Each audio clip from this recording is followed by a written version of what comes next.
वंचित बहुजन आघाडीच्या प्रिय कार्यकर्त्यांनो, तुमच्या बहुमोल पाठिंब्याबद्दल, अतूट निष्ठा आणि पक्षासाठी तुम्ही केलेल्या अखंडित कामाबद्दल आभार मानण्यासाठी मी हे पत्र लिहित आहे। येत्या शुक्रवारी 19 एप्रिल रोजी लोकसभा निवडणुकीच्या पहिल्या टप्प्यासाठी मतदान होणार आहे।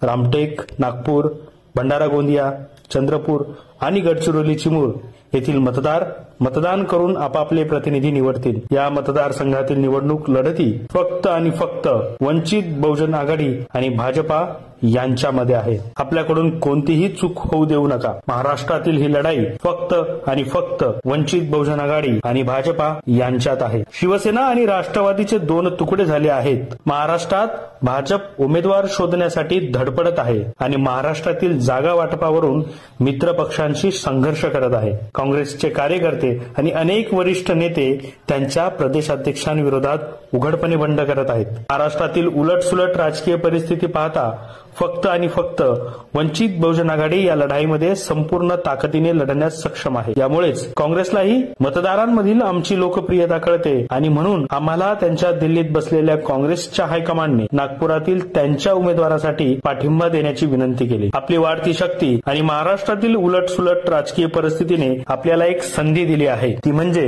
राज्यस्तरीय पक्ष बनण्याचे आपले स्वप्न साकार करण्याची। हे केवळ आपले स्वप्न नाही, तर ते डॉक्टर बाबासाहेब आंबेडकरांचे स्वप्न होते, ते भैयासाहेब आंबेडकरांचे स्वप्न होते। मला माहित आहे की तुम्ही हे सर्वजण 70 वर्षाचे अपूर्ण स्वप्न प्रत्यक्षात आणण्यासाठी कोणतीही कसर सोडणार नाही। माझी तुम्हाला आणखी एक विनंती आहे की महायुती आणि महाविकास आघाडी या दोन्ही पक्षांच्या पगारावर काम करणाऱ्या आणि फेक न्यूज यंत्रणांनी पेरलेल्या खोट्या बातम्या वाचून तुम्ही तुमचा संयम गमावू नका। त्याचा सत्याने सामना करा आणि तुमचा संयम गमावू नका। खरे तर त्यांना आपली पक्षाची आणि वाढत्या लोकप्रियतेची भीती वाटते। या गोष्टीचा तुम्हाला आनंद आणि गर्व वाटला पाहिजे। आपण पराक्रमी नसतो तर त्यांनी लुटलेला पैसा आणि वेळ आमच्याबद्दल खोट्या बातम्या पसरवण्यात खर्च केला असता का? नाही। खोट्या बातम्या देऊन आपल्याला बदनाम करण्याचा त्यांचा प्रयत्न आपण किती सामर्थ्यवान झालो आहोत हे दर्शवते। वंचित बहुजन आघाडी त्यांची दुकाने बंद करेल याला ते घाबरत असल्याचं वास्तव आहे। मीडिया आपल्यावर कुठल्याही प्रकारचे अफलातून आरोप लावेल, पण तुमचा संयम गमावू नका। हे तेच माध्यम आहे जे मला हेलिकॉप्टर मधून प्रवास करताना पाहिले तरी त्यांची झोप उडते, पण महायुती आणि महाविकास आघाडीकडे असणाऱ्या आणि येणाऱ्या पैशांच्या स्रोतांवर ते प्रश्न विचारणार नाहीत। हा तोच मीडिया आहे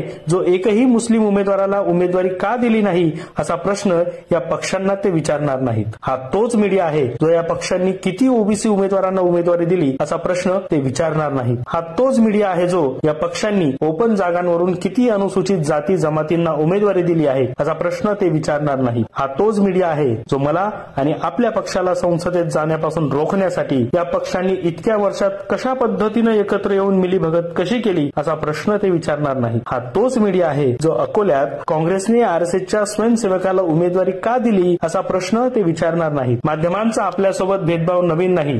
जेव्हा तुम्ही त्यांचे भेदभावपूर्ण विश्लेषण पाहता किंवा वाचता तेव्हा तुमचा संयम गमावू नका। त्यांना उत्तर देण्यासाठी संघटनेची शक्ती, सोशल मीडिया आणि सर्वात महत्वाचे म्हणजे तुमच्या मताचा वापर करा। अजून एक शेवटची विनंती आहे की तुम्ही प्रचारासाठी बाहेर पडाल तेव्हा पुरेशी काळजी घ्या। पाण्याची बाटली आणि सोबत दुपट्टा ठेवा। तुम्ही पक्षाचा सर्वात महत्वपूर्ण भाग आहात, त्यामुळे स्वतःची काळजी घ्या। ही लढाई आपण जिंकणारच। वंचित बहुजन आघाडीचा विजय असो।